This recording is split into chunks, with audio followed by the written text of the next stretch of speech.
12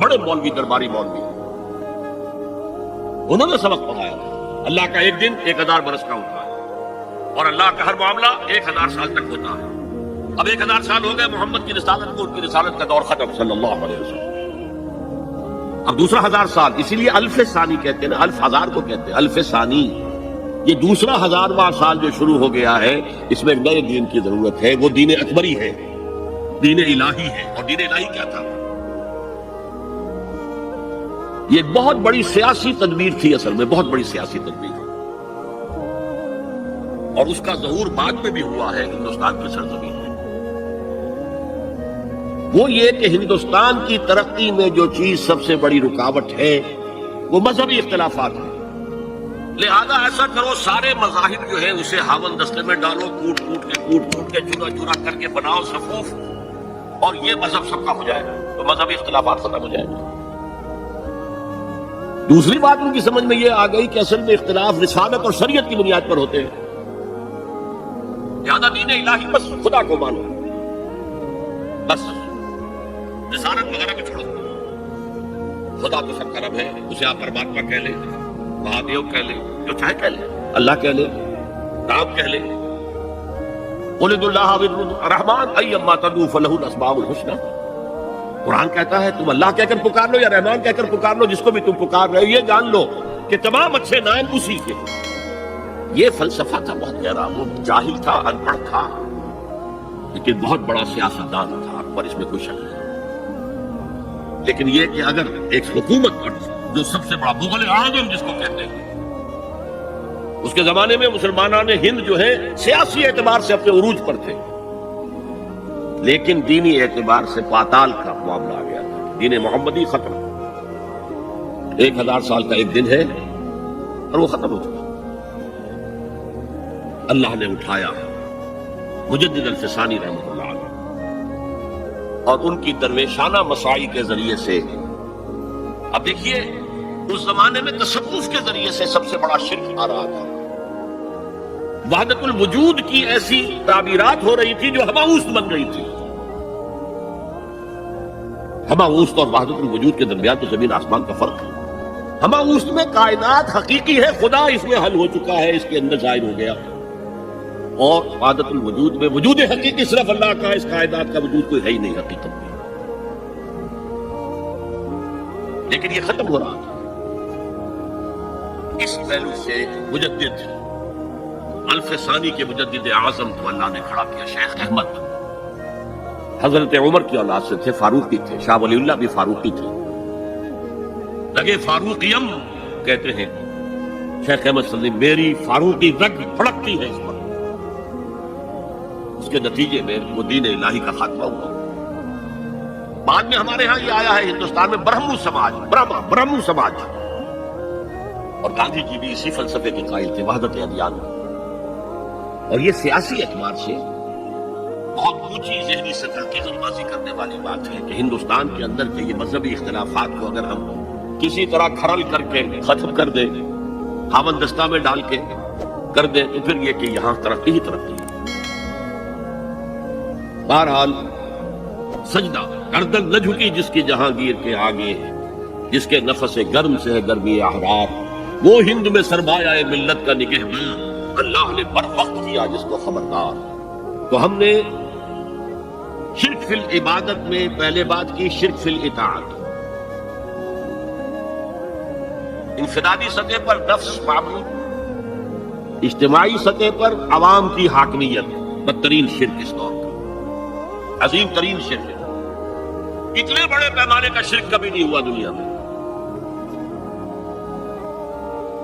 اس کے بعد شرک فی المحبت, مال کی محبت, قائس عبد الدینار عبد الدینار, وطن کی محبت یا کسی اور شے کی محبت, اگر وہ اللہ کی محبت کے برابر بھی آ جائے, بڑھ جائے تو اور بھی بڑی بات کہنی پڑے گی, لیکن ہمارے پاس شرک سے اوپر کی اصطلاح کوئی نہیں. پھر شرک فی الدعاء, اللہ کے سوا کسی اور سے حاجت روائی کے لیے, مشکل کشائی کے لیے پکارنا کسی. پھر شرک فی المراسم العبودیہ, قنوت ہے, رکوع ہے, سجود ہے, یہ ذل والخضوع کی کسی کے سامنے جھک جانے کی ایک علامت ہے, سمبل ہے. اب آخری ہے اس میں اخلاص، اور اخلاص کی ضد کیا ہے؟ ریاکاری۔ کوئی عبادت اگر دکھاوے کے لیے کی جائے وہ شرک ہے، یہ شرک خفی کہلاتا ہے۔ مال کی محبت کا شرک بھی شرک خفی ہے، نفس کی اطاعت کا شرک بھی شرک خفی ہے، اور یہ سب سے خفی شرک ہے۔ حضور نے فرمایا صلی اللہ علیہ وسلم، من صلی یرائی فقد اشرک ومن صام یرائی فقد اشرک ومن تصدق یرائی فقد اشرک۔ جس نے دکھانے کے لیے نماز پڑھی اس نے شرک کر لیا، جس نے دکھاوے کے لیے روزہ رکھا اس نے شرک کر لیا، جس نے دکھاوے کے لیے خیرات کی، صدقات دیے، وہ شرک کر چکا۔ قد اشرکا، قد اشرکا، یہ عربی کے مزاج سے واقفیت، تو فعل ماضی پر قد جو ہے تو وہ پرفیکٹ ٹینس بن جاتا ہے، کر چکا، وہ شرک میں ملوث ہو چکا۔ من صلی یرائی فقد اشرکا ومن صام یرائی فقد اشرکا ومن تصدق یرائی فقد اشرکا۔ اور تجزیہ کر کے یہاں تک بتایا کہ اگر کوئی شخص نماز پڑھ رہا ہو اور جب وہ یہ دیکھے کہ کوئی اسے دیکھ رہا ہے تو اپنے سجدے کو طویل کر دے تو یہ شرک ہے۔ فرض کیجئے 5 سیکنڈ کا سجدہ وہ کر رہا تھا، اب اس نے 7 سیکنڈ کا کیا ہے، یہ 2 سیکنڈ کس کے لیے ہے؟ اس ایک سجدے کے 2 مسجود ہو گئے، وہ 5 سیکنڈ کا سجدہ تو اللہ کے لیے، 2 اس کے لیے شرک ہو گئے۔ ایک اور بات فرمائی صلی اللہ علیہ وسلم، شرک خفی کو پہچاننا اور دیکھنا اتنا ہی مشکل ہے جتنا کہ کسی سیاہ شب میں، تاریک رات میں، کسی سیاہ پتھر پر چلنے والی سیاہ چیونٹی کو دیکھنا مشکل ہے۔ تشبیہ کا بلاغت اور فساد کے انتہا ہے، جیسے میں نے عرض کیا تھا کہ ایک جوڑے کی 2 جوتیوں کے مابین جو مشابہت ہے، امت مسلمہ اور سابقہ امت بنی اسرائیل کی، ان کے اوپر جو حالات وارد ہوئے ان میں وہی مشابہ ہے۔ تاریک شب ہے، سیاہ پتھر ہے، اس پر سیاہ چیونٹی رینگ رہی ہے، جتنا اس کو دیکھنا مشکل ہے اتنا ہی شرک خفی کو پہچاننا مشکل۔ کدھر کدھر سے آپ پر حملہ آور ہو جائے گا، کدھر کدھر سے آ کر آپ کی عبادت میں، آپ کی توحید میں نقب لگائے گا، اس کا آپ کو اندازہ ہو نہیں سکتا۔ بڑا مشکل ہے، بہت زیادہ چوکس رہنے کی ضرورت ہے، اور اس کا علاج بتایا گیا ہے خاص طور پر عبادات کے ضمن میں، کہ کچھ نہ کچھ عبادت نفل بھی کی جائے، اور نفل عبادت اس طور سے کی جائے کہ کسی کو پتہ نہ چلے۔ اب ہمارا حال یہ ہو گیا کہ ساری، اگر کوئی عشاء کی 17 رکعتیں پڑھتا، سب کی سب مسجد میں پڑھتا، حالانکہ صحابہ کے دور میں مسجد تھی فرائض کی ادائیگی، باقی جا کر نماز گھر میں پڑھو گے وہ افضل ہے۔ اور نوافل تو خاص طور پر اگر کسی کو تہجد کی توفیق ہو گئی ہے تو کسی نہ کسی طرح ڈھنڈورا پیٹے گا، ادھر جی کیا کرے، وہ رات کو جاگنا ہوتا ہے، طبیعت جو ہے بڑی بھاری رہتی ہے، ہو گیا اپنا ڈھنڈورا پیٹ دیا، تو اس سے تو مرض اور 2 حادثہ ہو جائے گا، ریاکاری اور بڑھ جائے گا۔ اسی طریقے سے صدقات نافلہ فرمایا ایسے دو کہ داہنا ہاتھ جو کچھ دے بائیں ہاتھ کو پتہ نہ چلے، کسی کو پتہ نہ چلے۔ اس سے وہ ریاکاری کی جڑیں کٹتی ہیں، ریاکاری کی جڑیں جو ہے دل کے اندر سے کٹتی ہیں۔ یہ علاج ہے ریاکاری کا، لیکن ریاکاری شرک ہے۔ اب میں آخری بات پر آ رہا ہوں، آپ نے سوچا ہوگا کہ اس تجزیے کے تحت تو ہر گناہ جو ہے ادنا سے ادنا گناہ بھی شرک ہے۔ فجر کی نماز کے وقت اگر اٹھ کے نہیں گئے اور چادر یا کمبل کو سیدھا کر کے لیٹ گئے تو یہ شرک ہے۔ پھر کون سے گناہ ہے جو اللہ معاف کرے گا؟ یہ جو میں نے آیت آپ کو 2 دفعہ جو آئی ہے سورہ نساء میں سنائی، ان اللہ لا یغفر ان یشرک بہ ویغفر ما دون ذلک لمن یشاء، اللہ تعالیٰ اس کو تو ہرگز نہیں بخشے گا کہ اس کے ساتھ شرک کیا جائے، البتہ اس سے کم کر جس کو چاہے گا بخش دے۔ تو جان لیجئے یہ جو باریک تجزیہ میں نے کر کے بتایا ہے یہ اپنی جگہ 100% درست ہے، لیکن ان میں جو یہ چیزیں ہیں، کوئی کوتاہی ہو گئی، کوئی گناہ ہو گیا، کوئی شریعت کی مخالفت ہو گئی، نفس کے کسی اس وقت کے دباؤ میں آ کر، یہ گناہ شمار ہوں گے اگر یہ آپ کی طبیعت ثانیہ نہ بن جائے، اگر یہ آپ کی سیکنڈ نیچر بن گئے تو ایک گناہ بھی ساری تباہی لانے کے لیے کافی ہے۔ اگر آپ نے ڈیرے ڈال دیے، غلطی ہو گئی، معافی مانگو، توبہ کرو، استغفار کرو، اللہ صاف کر دے. نہیں کرو گے تو پھر ایک گناہ پر بھی دوام اگر ہو گیا اور اس گناہ نے ایک نے بھی تمہارا احاطہ کر لیا تو وہ جہنم میں خلود کی وعید قرآن میں آئی ہے. بلا من کسب سیئۃ وَأَحَاطَتْ بِهِ خَطِیئَتُهُ فَأُولَٰئِکَ أَصْحَابُ النَّارِ هُمْ فِیہا خَالِدُونَ. کیوں نہیں جس نے کوئی ایک بھی بڑا گناہ، چھوٹا نہیں، یہ چھوٹے چھوٹے گناہ جو ہوتے رہتے ہیں، گناہ کبیرہ لمم جن کو کہا گیا ہے، اس کی اللہ تعالیٰ کے ہاں پکڑ نہیں ہے، بلکہ وضو کرتے ہیں تو ہاتھوں کے اس طرح کے گناہ وہ دھل جاتے ہیں، آنکھوں کے گناہ دھل جاتے ہیں. گناہ کبیرہ اگر ایک بھی کریا اور مستقل کیا اور اس پر ڈیرے ڈال دیے اور وہ آپ کا احاطہ کر، آج کے دور میں سود کا نظام، سودی کاروبار وہ آپ کا احاطہ کر گیا، آپ کے پورے وجود کا احاطہ کر گیا. بلا من کسب، اور کسبہ کہتے ہیں جان بوجھ کر کرنا. ایک ہے خطا سے ہو گیا، غلطی سے ہو گیا، وقتی طور پر کوئی تحریک ایسی ہو گئی، غلط ماحول میں بیٹھے ہوئے تھے، اس کے زیر اثر کوئی آپ سے بھی غلط حرکت سرزد ہو گئی، کبھی نفس کا جوش کچھ ایسا ہوا کہ آپ مغلوب ہو گئے، ٹھیک ہے، اس سلسلے میں وہ شرک ہے، لیکن یہ شرک گناہ کے درجے میں شمار ہوگا اگر آپ توبہ کر لیتے ہیں، رجوع کرتے ہیں، استغفار کرتے ہیں، اللہ بخشنے والا. لیکن اگر ایک گناہ کبیرہ بھی جان بوجھ کر اختیار کر لیا اور اسے مستقل اپنی زندگی کے اندر شامل کر لیا، بلا من کسب سیئۃ وَأَحَاطَتْ بِهِ خَطِیئَتُهُ فَأُولَٰئِکَ أَصْحَابُ النَّارِ هُمْ فِیہا خَالِدُونَ. تو وہ پھر جہنمی ہے، آگ والے ہیں، اس میں ہمیشہ ہمیش کے لیے رہنے والے.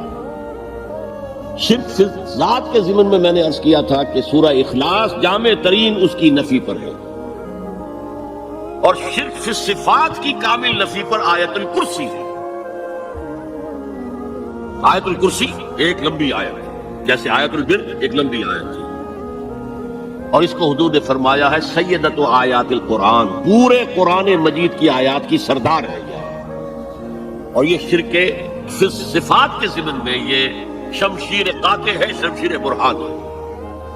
اللہ لا الہ الا ہو الحی القیوم، یہ وہی ہے. قل هو اللہ احد اللہ الصمد الحی، اللہ زندہ ہے لیکن اس کی زندگی کو اپنی زندگی پر قیاس نہ کرنا. تمہیں خوراک کی احتیاج ہے، اسے کوئی ضرورت نہیں. ما اريد منهم من رزق وما اريد ان يطعمون، مجھے کوئی احتیاج نہیں کہ مجھے کوئی رزق پہنچائیں، رزق دیں، مجھے کھلائیں، مجھے کوئی ضرورت نہیں. پھر تمہاری حیات، نیند، اونگ، تھکان، ان تمام کمزوریوں کے ساتھ ہے.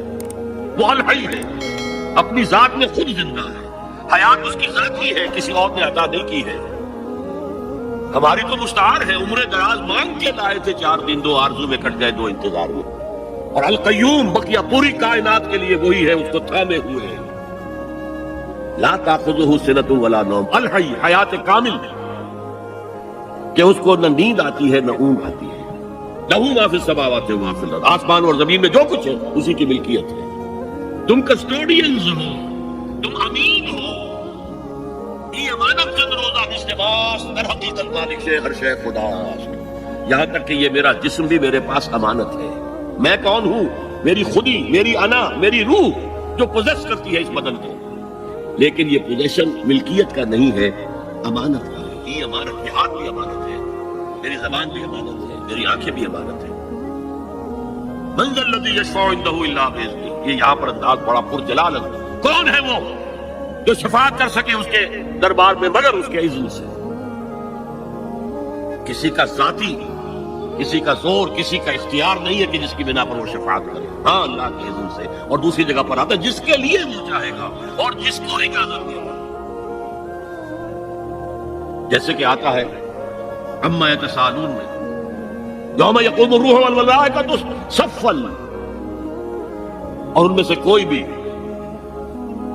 بات نہیں کر سکے گا، کلام نہیں کر سکے گا. لا یتکلمون الا من اذن له الرحمن، سوائے اس کے جسے رحمان اجازت دے. وقال صوابا، اور صحیح بات کرے گا، کوئی غلط بات نہیں کرے گا. یعلم ما بین ایدیہم وما خلفہم ولا یحیطون بشیء من علمہ الا بما شاء، وہ تو جانتا ہے جو کچھ بھی ان کے سامنے ہے اور ان کے پیچھے ہے، اور یہ کوئی احاطہ نہیں کر سکتا مخلوقات میں سے اس کے علم میں سے کسی کا بھی سوائے اس کے جو وہ خود چاہے.